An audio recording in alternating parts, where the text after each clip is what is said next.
सबको जय मसीह की। मैं प्रभु यीशु मसीह के नाम में कॉफी विद क्राइस्ट के 87वें एपिसोड में एक बार फिर से आप सभी का स्वागत करता हूं। और आज हम बात करने वाले हैं टूटे हुए पात्र बनाम बहती हुई महिमा के बारे में। जी हाँ मेरे प्रियो, और ये जो वचन है हमें मरकुस की किताब में मिलता है 14वें अध्याय में। तो एक बार हम उस वचन को जरूर से पढ़ेंगे। जब वह बैतेनिया में शमौन कौड़ी के घर भोजन करने बैठा हुआ था, तब एक स्त्री संगमरमर के पात्र में जटामांसी का बहुमूल्य शुद्ध इत्र लेकर आई और पात्र तोड़कर इत्र को उसके सिर पर उंडेला। परंतु कोई कोई अपने मन में रिसिया कर कहने लगे, इस इत्र को क्यों सत्यानाश किया गया, क्योंकि यह इत्र तो 300 दीनार से अधिक मूल्य में बेचकर कंगालों को बांटा जा सकता था। और वे उसको झिड़कने लगे। यीशु ने कहा, उसे छोड़ दो, उसे क्यों सताते हो? उसने तो मेरे साथ भलाई की है। कंगाल तुम्हारे साथ सदा रहते हैं और तुम जब चाहो तब उनसे भलाई कर सकते हो, परंतु मैं तुम्हारे साथ सदा न रहूंगा। जो कुछ वह कर सकी उसने किया। उसने मेरे गाड़े जाने की तैयारी में पहले ही मेरे देह पर इत्र मला है। मैं तुमसे सच सच कहता हूँ कि सारे जगत में जहाँ कहीं सुसमाचार प्रचार किया जाएगा, वहाँ उसके इस काम की चर्चा भी स्मरण की जाएगी। मेरे प्रियो, हम सब जानते हैं इस कहानी के बारे में कि एक स्त्री यीशु मसीह के पास आती है और जो इत्र का पात्र वो लेकर आती है, उसे तोड़कर इत्र जो है वो यीशु मसीह के पैरों में उंडेलने लग जाती है। ये जो कहानी है ना, ये चारों सुसमाचारों में हमें मिलती है, लेकिन विवरण जो है इसके बदलते रहते हैं, स्थान बदलता रहता है, इसमें लोग बदलते रहते हैं, पर इसमें एक बात जो है वो जानबूझकर नहीं बदली गई है। और वो बात यह है कि इस कहानी में जो इत्र की कुप्पी है वो खोली नहीं जाती, परंतु उसे तोड़ा जाता है। मरकुस 14:3 में लिखा हुआ है, उसने संगमरमर के पात्र को तोड़कर इत्र उसके सिर पर उंडेल दिया। जी हाँ मेरे प्रियो, वचन ये नहीं कहता है कि उसने इत्र के पात्र का ढक्कन खोला, वो ये भी नहीं कहता है कि उसमें थोड़ा सा ही डाला। वचन ये कहता है कि उसने पात्र तोड़ा। और यही विवरण हमें रुक कर सोचने पर मजबूर करता है कि आखिर इसका मतलब क्या था। वो चाहती तो इत्र के पात्र का ढक्कन खोल सकती थी, उसे तोड़ने की क्या जरूरत पड़ गई? तो मेरे प्रियो, मैं आपको उसका भेद यहाँ बताना चाहता हूँ कि जो संगमरमर की कुप्पियाँ होती हैं या पात्र होते हैं, वो साधारण नहीं होते। वो कीमती वस्तुओं को सुरक्षित रखने के लिए ही बनते हैं। और उस स्त्री ने जो है जटामांसी का शुद्ध इत्र जो है वो रख रखा था। और जटामांसी का जो इत्र होता था मेरे प्रियो, वो उस समय का सबसे महंगा माना जाने वाला इत्र हुआ करता था। मतलब कई लोग तो उसे जीवन भर के लिए एक ही बार में खरीद कर या जैसे भी प्राप्त कर कर उसे संजो कर रखा करते थे। और कभी कभी केवल बहुत ही स्पेशल ओकेशंस पर, स्पेशल इवेंट्स पर ही उसे इस्तेमाल किया जाता था। और ख़ास करके अपने प्रियजनों को दफनाने के समय में ही वो इस्तेमाल किया जाता था। एक बार यदि वो पात्र टूट गया तो उसमें से इत्र की जो खुशबू है वो हमेशा के लिए निकल जाती थी। उसमें बचा कर रखने का कोई भी रास्ता नहीं होता था। तोड़ने का मतलब यहाँ पर यही था कि उससे वापस लेने का कोई निर्णय कभी भी ना लिया जा सके। अब यहाँ पे क्या हुआ? यहाँ पर शिष्यों को आपत्ति हुई। कैसी आपत्ति? क्या बोले शिष्य वहां पर कि ये बर्बादी क्यों?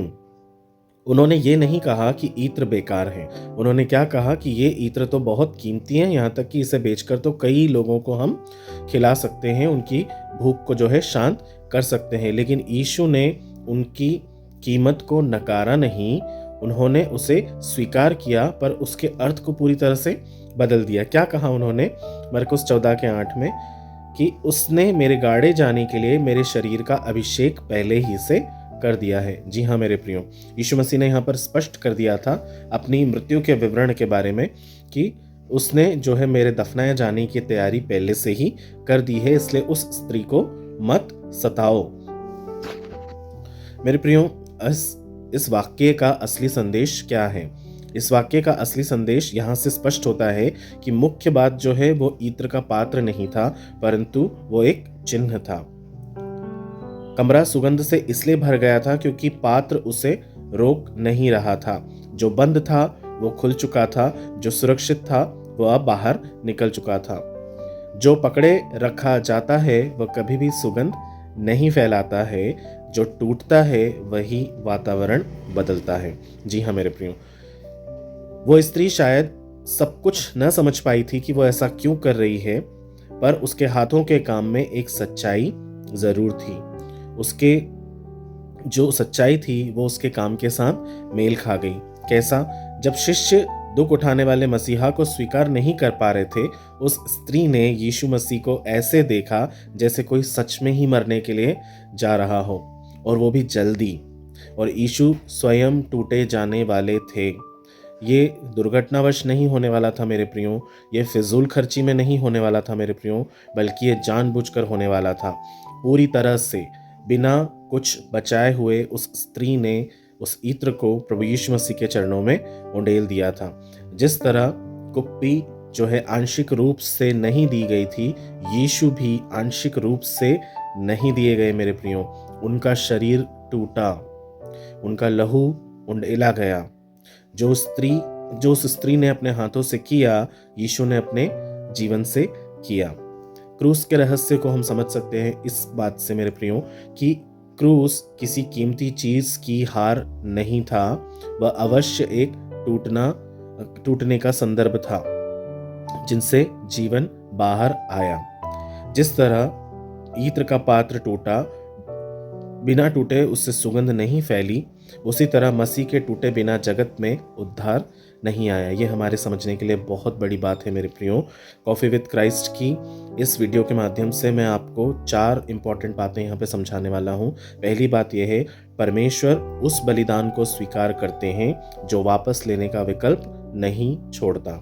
दूसरी बात, जो यीशु को सच में पहचानता है मेरे प्रियो, वह हिसाब बिल्कुल नहीं लगाता है, वो अपने ईत्र के पात्र को उंडेल देता है, तोड़कर उंडेल देता है, ताकि उसे वापस लेने का कोई रास्ता ना हो या कोई कारण ना हो। तीसरी और इम्पॉर्टेंट बात है, आराधना तब ही सुगंध बनती है जब मैं का पात्र जो है वो टूट जाता है, यानी स्वयं अहम का जो पात्र है वो टूट जाता है, टूटकर प्रभु के चरणों में बिखर जाता है। जब हम टूटकर बिखरते हैं मेरे प्रियो, तभी हमारे अंदर से मसीह की सी सुगंध दुनिया में फैलती है, और हम सब मसीहियों के लिए ये बेहद ज़रूरी है। चौथी और अंतिम बात क्या है? सुसमाचार का यही ढांचा है मेरे प्रियो, जो सबसे कीमती था पूरे विश्व भर के लिए वो तोड़ा गया था, ताकि बहुतों के लिए वो अनुग्रह बन सके। यदि यीशु मसीह हमारे लिए टूटकर नहीं बिखरते, यदि वो सूली की मृत्यु नहीं अपनाते, उसे स्वीकार नहीं करते, तो हमारे लिए उद्धार को पाना बहुत मुश्किल था। हम अपने कर्मों से कभी भी उद्धार को प्राप्त नहीं कर सकते थे। हम चाहे कितने ही कर्म क्यों ना कर लें, कितने ही अच्छे काम क्यों ना कर लें, वचन हमें बताता है कि तुम्हारे धर्म के काम मेरे समक्ष मैले चिथड़े हैं। तो हम धर्म से उसको कभी भी नहीं जीत सकते थे। हम केवल केवल केवल यीशु मसीह के द्वारा ही हम उस सैल्वेशन को, उस मुक्ति को, उस उद्धार को हम प्राप्त कर सकते थे, और वो हमारे लिए यीशु मसीह ने मुफ्त में दिया है। याद रखिएगा मेरे प्रियो कि जो उद्धार हमें मिला है वो मुफ्त ज़रूर है, लेकिन वो बेकार नहीं है, वो कीमती है, वो बहुमूल्य है, और उसे हमें समझना है कि उसकी मृत्यु के द्वारा हमारे जीवन में उद्धार आया है, कि हमारा रिश्ता हमारे परमेश्वर से पुनः जुड़ गया है। अब हम हमारे नहीं, परंतु हम उसके लहू के द्वारा मोल ले लिए गए हैं, और हम उसके हैं। तो जो कुछ भी हम करते हैं वो यीशु मसीह को प्रत्यक्ष रूप से प्रभावित करता है। इसलिए हमारा जीवन प्रभु को प्रिय होना ज़रूरी है।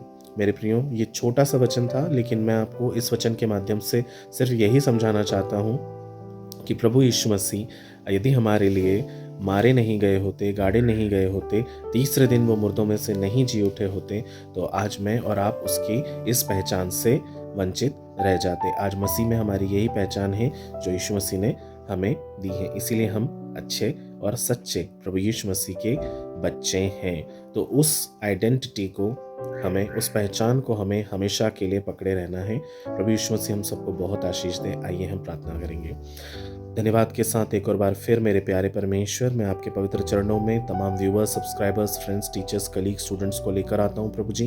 फैमिली पर्सन्स को लेकर आता हूँ परमेश्वर पिता, और विश्व के तमाम लोग जो मुझे जहाँ कहीं से भी देखते, सुनते और इस वचन को खासकर सुनते हैं प्रभु जी, एक नए रेवलेशन को जब वे सुनते हैं परमेश्वर पिता, तो मैं प्रभु यही चाहता हूँ प्रभु कि आपकी पवित्र आत्मा उनको ज्ञान सिखाए, उन्हें समझ की आत्मा दे, और पिता परमेश्वर जो कुछ भी वे सुनते हैं, जो कुछ भी पिता परमेश्वर वे समझते हैं, उससे केवल और केवल आपके नाम की वे महिमा करने पाएं। पिता, उनके जीवन से पाप, श्राप, रोगों को आप दूर करिएगा। हर एक बीमारी यीशु मसीह के नाम से दूर हो जाने पाए। हर एक रुके हुए काम यीशु मसीह के नाम से पूरे हो जाने पाए। जो भी बंधन उनके जीवनों में है परमेश्वर पिता, किसी भी तरह के बंधनों को, किसी भी तरह के एडिक्शंस को, और शराब की लतों को परमेश्वर पिता, और बेकार की बातों को, जुए की लतों को परमेश्वर पिता, हम यीशु मसीह के नाम से खारिज कर देते हैं प्रभु। उसे अपने पैरों तले कुचल डालते हैं पिता।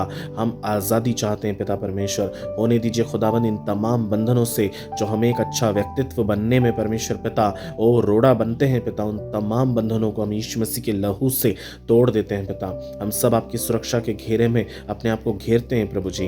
हम विश्वास के साथ हर एक को, जो बीमार है, जो तकलीफ में है पिता, आपके हाथों में सौंपते हैं प्रभु। आपसे विनती करते हैं, आप उन पर दया करें परमेश्वर। उनकी बीमारी और रोगों को आप दूर करें, उन्हें पूर्ण चंगाई दें प्रभु। अपने लहू से उन्हें धो डालें परमेश्वर पिता, और फिर से एक नवीन जीवन उन्हें दीजिए परमेश्वर। आपने ऐसा कर दिया है, हम उसके लिए धन्यवाद देते हैं। प्यारे पिता परमेश्वर, आज के इस दिन को हम आपके हाथों में सौंपते हैं। इस पूरे दिन भर में प्रभु आपके अनुग्रह को अपने लिए मांग लेते हैं पिता। और जिस किसी से भी हम मिलते हैं प्रभु, हम उनसे बात करने से पहले परमेश्वर पिता उन्हें आपके हाथों में दे देते हैं राजा। हमें सही इंसानों से मिलवाइएगा, हर एक काम को आप सफल करिएगा पिता। प्रभु यीशु मसीह के नाम से सारा आदर, मान, महिमा, इज्जत, गौरव, जलाल हम सब कुछ आपको देते हैं, और ये विनती प्रभु यीशु मसीह के नाम में पूरी होने के लिए मांग लेते हैं। दया करके सुनिए और ग्रहण कीजिए, आमीन। मेरे प्रियो, मैं विश्वास करता हूँ ये वचन आपके जीवन में अद्भुत काम करेगा, और ये प्रार्थना आपके जीवन में नई नई उमंगों को और नई नई रास्तों को खोलेगी, और प्रभु यीशु मसीह आपके जीवन में अद्भुत काम करेंगे। मेरे साथ हर दिन यूं ही बने रहिएगा। हम हर दिन छोटी छोटी और नई नई बातों को सीखेंगे, प्रभु की महिमा में आगे बढ़ेंगे, शैतान को कुचलेंगे, उसे याद दिलाएंगे कि वो मैला, हारा और कुचला हुआ ही है। और प्रभु आपका दिन अच्छा रखे, आपको सुरक्षित रखे। सभी को एक बार फिर से जय मसीह।